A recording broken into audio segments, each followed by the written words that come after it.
Please give me heating oil. On a snowy night, deep into the night, the doorbell rang. When I opened the door, there stood my 4-year-old niece. She was shivering from the cold. Her lips were purple. Why had such a small child made the journey to our house, which took even adults 30 minutes? That's impossible. He always wears a stoic expression, but he's gentle with a tender side, and easily moved to tears. However, after what happened next and I learned the truth, I was shaken to the core. I have been married to Connor for 3 years now. Our life together has been peaceful, and I have always felt reassured. However, one of the few concerns in our life was about children.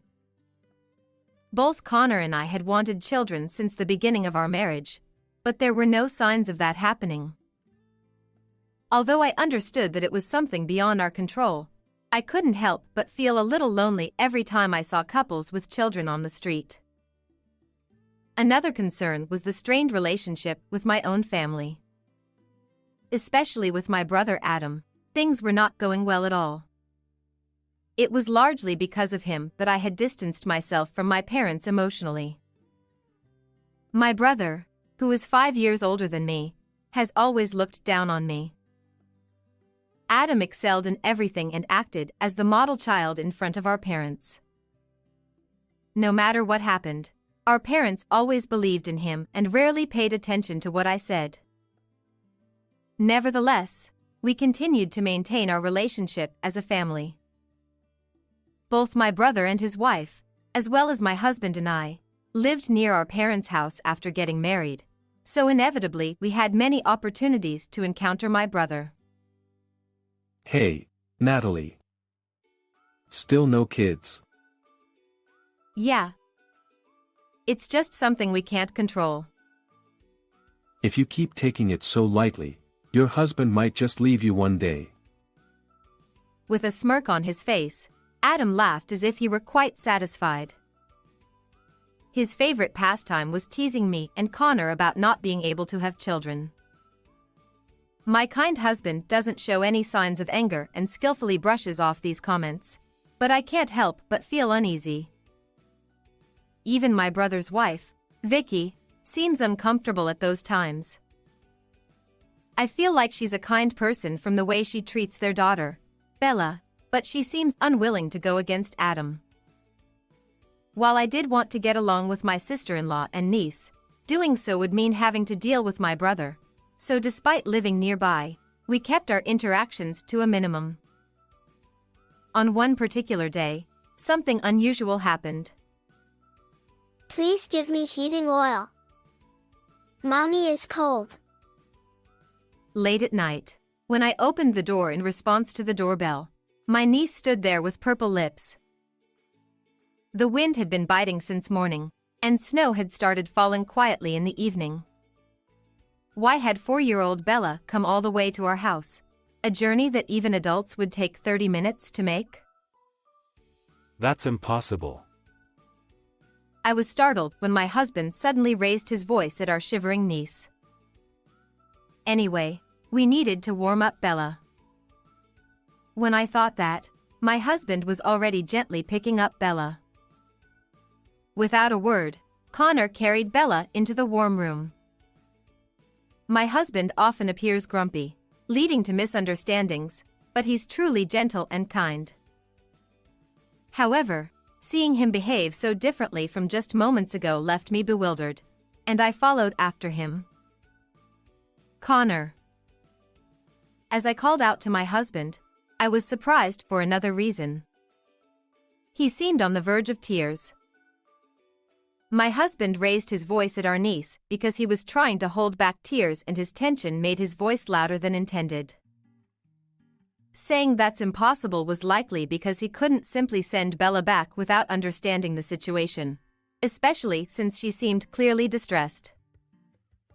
Once I understood this, it made sense. I asked my husband to prepare some warm drinks for our niece. Meanwhile, I sat her in front of the stove, wrapped her in a blanket, and decided to talk to her to find out what had happened. Bella, what happened out in this cold?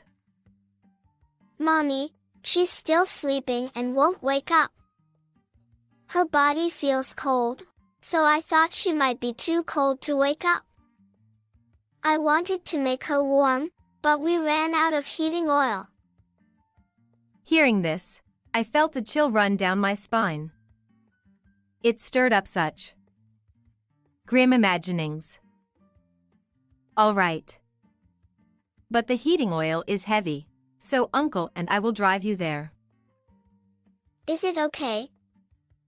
Thank you. Bella's expression finally brightened, but time was of the essence.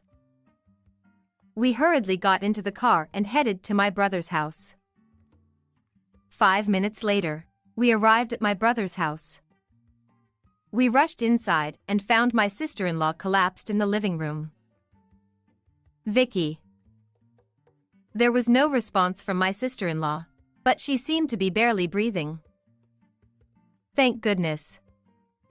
Connor, let's take her to the hospital right away. Got it. Vicky, hang in there. Whoa. As my husband lifted her unconscious body, he almost lost his balance. What's wrong? Are you okay? Yeah, just startled. She's much lighter than I expected. His words made me feel uneasy once again. Despite the bitter cold of the winter night, it was icy cold inside the house, and Vicky was wearing a heavy down jacket. Furthermore, around the bed, there were piles of blankets, quilts, and even other coats and scarves. Could it be that they had been living in such dire conditions without proper heating? I couldn't help but imagine that possibility. Luckily, there was a large hospital nearby, so we quickly transported Vicky by car. After completing various procedures, we returned home with our niece for the time being. She must have been quite tired because she fell asleep right away. Meanwhile, we still hadn't been able to reach her father, Adam. With various worries weighing on my mind, my husband and I also drifted off into a short sleep. The next day, Connor went to work with concerns about Bella. Shortly after, we received a call from the hospital informing us that Vicky had regained consciousness. I went to the hospital with my niece immediately. Natalie, Bella. Vicky. I'm so relieved. Mommy. Are you okay? I. My niece rushed to Vicky and burst into tears upon seeing her mother. Perhaps seeing her mother's face caused the tension in her to finally break. Vicky lovingly stroked Bella's back as she fell asleep, exhausted from crying. According to the doctor, my sister-in-law had hypothermia, malnutrition, and her cold had worsened, putting her on the verge of pneumonia. The situation could have been much worse if your body temperature had dropped a little more. Thank you so much for helping me and taking care of Bella. Vicky repeatedly thanked us while crying, leaving me momentarily speechless. It's okay. But, if you don't mind, could you tell me what happened? Well, Bella came to our house asking for heating oil. But, I'm sure there are other ways we can help besides that. Natalie. Thank you. Actually, It took a long time for Vicky to tell her story with a catch in the throat. It was clear that something terrible had been happening in my brother's home. I wasn't the only victim of my brother's actions. If only I had confronted the situation instead of running away, maybe Vicky and Bella wouldn't have suffered like this. Feeling this deeply, I swore to somehow rescue them from my brother. Once again, after getting permission from my sister-in-law, I gathered some of Vicky and Bella's essential items along with a few other things from my brother's house. Furthermore, after making a call to a certain place, I finally managed to get in touch with my brother, and all that remained was to wait for that day. Then, 2 days after Vicky was discharged from the hospital, I invited Adam to our home. Vicky, who had left Bella with her friend, was already waiting at our house. When my brother arrived, late as usual, he seemed surprised to see Vicky there. Oh, Vicky. So, you've become friends with Natalie and Connor? As Adam spoke casually, Vicky remained silent, her lips tightly pressed together. Well, it's fine. Natalie, Connor, sorry for the trouble my family caused. It's okay, really. Ah. Natalie, you're fond of kids even though you don't have any, huh? It was good for you that you could take care of Bella while Vicky was hospitalized. My brother, who always mocks me in his usual manner, seemed to have no awareness of neglecting his wife and child, nor any awkwardness about the current situation. So, what were you, her real father, doing during all this? I was busy. Working to support my family, you know. Oh, really? Well, you might have some free time now. What do you think, Vicky? Yes, Adam, let's get a divorce. With that, Vicky handed Adam the divorce papers. Of course, her section was already filled out, but even seeing that, my brother remained calm. What's this? Trying to make a point. Adam defiantly flicked the divorce papers that were placed in front of him with his finger. You think you can manage on your own after leaving me? You can't even be a proper housewife. You're going to talk back to me? Do you even understand what you are saying? Being shouted at, Vicky's face turned as pale as it had when she collapsed in the room. Despite summoning the courage to speak up, seeing Adam's terrifying expression, she was completely terrified. It became clear how much she had been dominated by my brother through force all this time. Vicky. I'll tell him.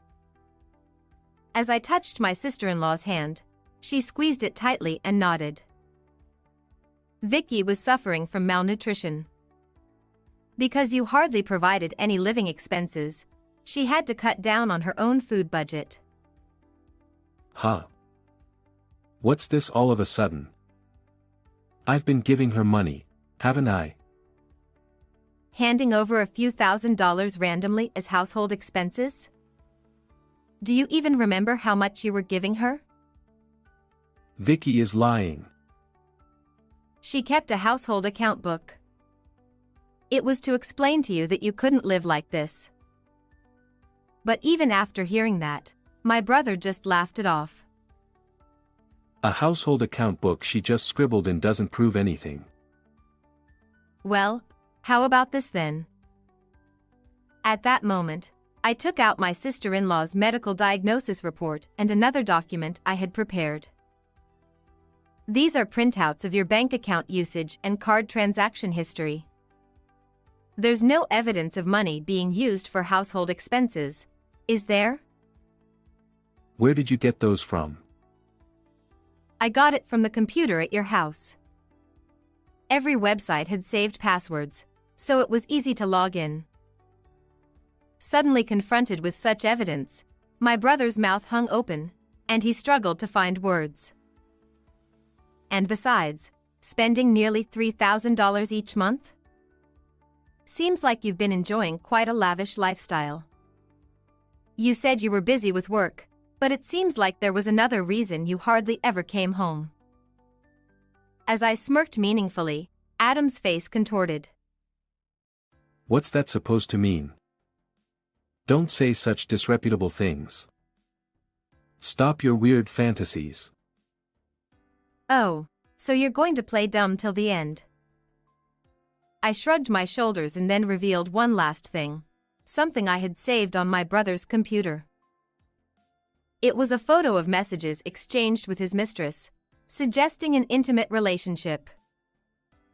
The messages even detailed extravagant gifts and trips, along with significant savings being spent on the affair partner. Even with all this, you still claim to be innocent? Adam, confronted with undeniable evidence, blinked rapidly. Vicky not only seeks divorce but also intends to claim damages. We're also willing to cooperate. Upon hearing this, Adam fell silent for a moment, but soon he began to lash out. What's that supposed to mean? You're sticking your nose into our marriage. Who do you think you are? It's Vicky's decision. Whatever. Do whatever you want. I won't let this slide. At this point, his defiance left me nothing but exasperated. But in a way, I expected it to come to this. After all, the reason we had someone hiding in the next room was precisely for this moment. You're beyond help. You can come in now. Huh? My brother's eyes widened in astonishment. Entering through the door were our parents. Dad. Mom. What are you doing here? We called them. Of course, they've been listening to everything. I observed Adam's stunned expression and my parents' complex emotions. They had always believed in my brother more than me. But surely, they must have understood his true nature by now. There's no way they would continue to support him, right? Anxiety surged through my chest at the thought. That's why the relief I felt when I heard the decision my parents made regarding Adam was immense. My parents decided to sever ties with my brother and support Vicky and Bella. Adam, confronted with their firm stance and clear position, could only react with confusion. Wait a minute. But, I'm the eldest son. You can't just abandon me, can you? Adam desperately clung on, trying to convince them to change their minds. Seeing him like that, I decided to play my final card. It's you who will be in trouble, isn't it, brother? Without the inheritance from our parents, you won't be able to repay your debts, will you? This was something I hadn't yet disclosed to our parents. I didn't want to burden them with the knowledge that their own child was relying on inheritance to pay off debts. I told you, didn't I? I've checked everything on your computer. You've been borrowing from various places. Well. But seriously, trying to estimate the value of the family land and cars? Isn't that a bit premature? At that point, even my brother turned pale, sweat starting to drip down his forehead. Natalie. Do you not care what happens to me? I mean, not really? Come on, don't say that. Aren't we just two siblings here? It's okay to help each other out, right? I was surprised by Adam's sudden change of heart, but my own feelings remained steadfast. I'm sorry, okay. I'll apologize. But I can't repay the debt on my own. Adam looked at Vicky with pleading eyes, but she completely ignored him. There was not a single person there who sided with my brother. Isn't such an apology too little, too late? Both Vicky and I don't care what happens to you anymore. You get what you deserve. As I cut him down with those words, Adam slumped his shoulders and collapsed to his knees. Afterward, Vicky and my brother officially divorced. Given Adam's behavior up to that point, custody naturally went to Vicky. He was ordered to pay a lump sum of $120,000 in child support and $15,000 in alimony. However, with only his daytime job, He couldn't keep up with the payments, so he started working night shifts doing temporary jobs every day. Vicky also received $10,000 in alimony from Adam's affair partner and has now started fresh working at a new job. And as for me, surprise! I found out that I'm pregnant. My husband, of course, and my parents, who had greatly improved their relationship with me, celebrated the news. Vicky and her daughter were also overjoyed, especially Bella. I'll teach everything to the baby, she said happily. Thinking about our upcoming child, I couldn't help but feel excited.